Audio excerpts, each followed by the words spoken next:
ఇది సమస్య.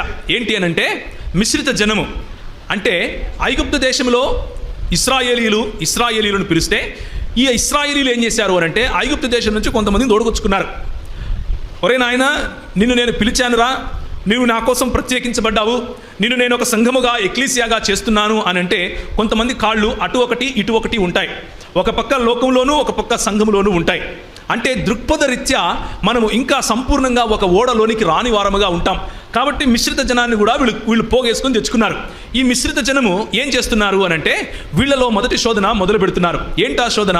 ఆహారము అనే శోధన.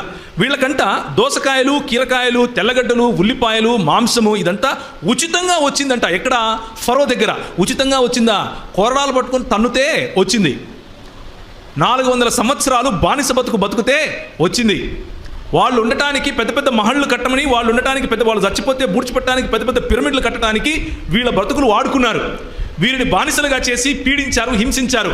ఆ కొరడాలు గుర్తు రావట్లేదు, వాళ్ళు పెట్టినటువంటి హింసలు గుర్తు రావట్లేదు, వీళ్లకు డబల్ పని పెట్టండి అన్నటువంటి మాటలు గుర్తు రావట్లేదు. ఏం గుర్తొస్తుంది? ఉల్లిపాయ గుర్తొస్తుంది, తెల్లగడ్డలు గుర్తొస్తున్నాయి, చేపలు గుర్తొస్తున్నాయి, మాంసం గుర్తొస్తుంది, అల్లం వెల్లుల్లి గుర్తొస్తున్నాయి వీళ్ళకి. ఇదే క్రైస్తవుల ఈనాటికి ఇదే సమస్య. దేవుడు ఇచ్చిన దాన్ని మరిచి ఇంకా కావాలి అన్నటువంటి మిశ్రిత జన సమూహంలో ఉన్న ఆలోచనలు మనలో ఉంటాయి. మన ప్రభువు ఈ ఆహారము అనేటటువంటి ఈ చిన్న శోధనను ఆయన జయించాడు.